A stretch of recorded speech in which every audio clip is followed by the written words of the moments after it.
You probably know someone brilliant who is terrible with money. They can solve complex problems at work, but when it comes to their own portfolio, they use that massive intellect mostly to justify terrible financial habits. For decades, traditional economics operated on a very comfortable assumption. It proposed that cognitive ability naturally aligned with logical, wealth-maximizing choices. The smarter you were, the better you should be at navigating the markets. But looking at this chart based on data from researchers like Van Roy, Kesdy, and Willis, we see a glaring discrepancy. While financial knowledge and the ability to grasp historical market trends climb smoothly with education, actual rational participation in the market falls flat or even drops. There is an invisible friction between knowing the mathematically correct move and actually pressing the button to make it happen. You can memorize the principles of compound interest and risk diversification, but that knowledge evaporates the moment real money is on the line. Standard economic theory has no explanation for this execution gap. To understand why smart people go broke, we have to throw out the idea of the human brain as a rational calculator and look at what is actually happening in our psychology. The psychologist Daniel Kahneman helped dismantle that old model. He championed a concept called bounded rationality, mapping out exactly how our decision-making is fenced in by cognitive biases. The core problem is biological. Human brains evolved to survive immediate physical threats, not to process abstract, long-term financial data flawlessly. Economist Richard Thaler pointed out that for a long time, the field relied on something called expected utility theory. This was a neat mathematical framework that assumed people naturally weighed the absolute probability of gaining or losing wealth. But Thaler and his colleagues showed that relying on that formula to predict how humans handle moderate financial stakes yields absurd results. People simply do not calculate the mathematical utility of every dollar when they feel threatened. Ultimately, our financial choices are governed by innate biological limits. We are reacting to primal boundaries, not running flawless mathematical equations. This brings us to loss aversion, the specific psychological trigger that hijacks a smart brain and causes panic selling the moment the market dips. On a purely mathematical level, losing $1,000 and gaining $1,000 are perfectly equal, just in opposite directions. But this graph shows the psychological reality, an expected utility curve where the negative side plunges aggressively. The emotional pain of losing that $1,000 severely outweighs the joy of gaining it. That massive delta warps our risk assessment in real time. When the red numbers flash on a screen, the brain perceives physical danger, triggering immediate, irrational moves to stop the pain. And here is where high intelligence actually becomes a liability through a process called mental accounting. Instead of admitting they are terrified, smart individuals use their intellect to construct elaborate, highly sophisticated rationalizations for why selling at the bottom is actually a strategic pivot. In moments of severe financial stress, raw processing power does not suppress biological emotion. It simply generates much more convincing excuses for bad behavior.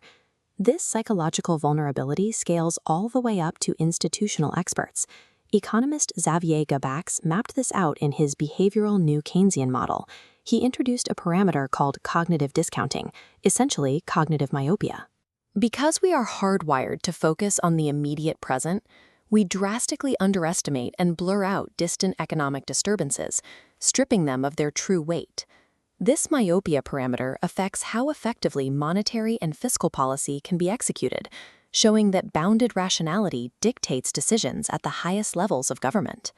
The exact same psychological blind spots that compel a retail investor to sell their retirement fund early scale up to disrupt the global economy. Even elite institutional hedge fund managers operating on Wall Street are completely vulnerable to these same emotional biases. Research by Jagannathan and his colleagues tracking hedge fund performance shows that truly superior funds maintain their winning streaks over time, not by relying on raw, spontaneous intelligence, but by building strict, methodical systems to mitigate human error. Real financial literacy requires understanding inflation and interest rates, certainly. But more importantly, it requires the mastery of your own psychological blind spots. You cannot outthink thousands of years of human evolution. Your bounded rationality and hardwired panic responses cannot be willed away by sheer intellect.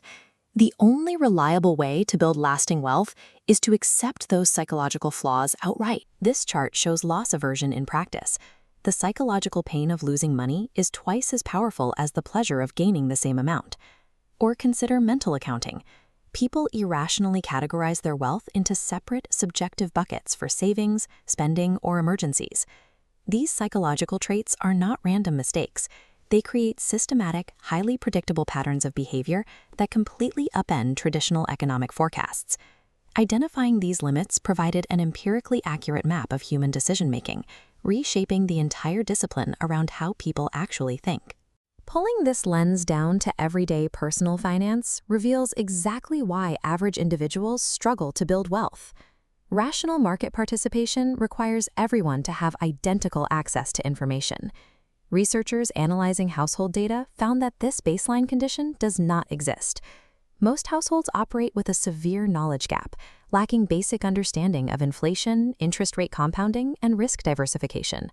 Without this financial literacy, people form highly divergent, subjective beliefs about the stock market.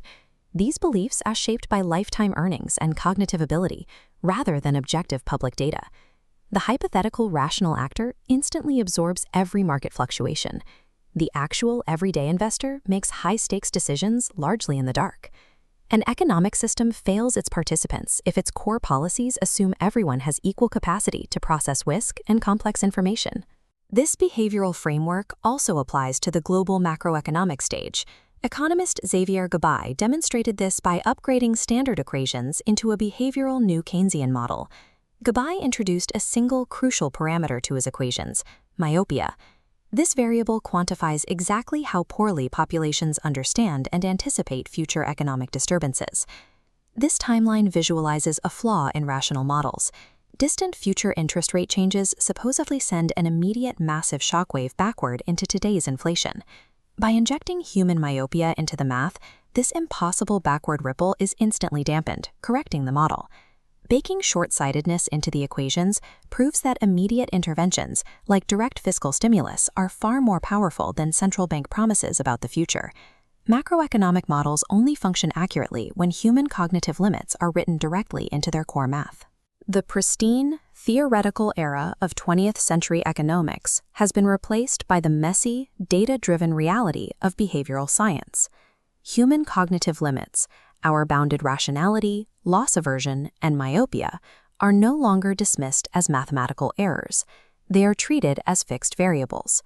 This requires designing macro-fiscal policies that assume human short-sightedness and structuring micro-financial products that account for massive gaps in public literacy. Accepting that human beings are flawed, emotional, and myopic is the only way to build a resilient, functional global economy.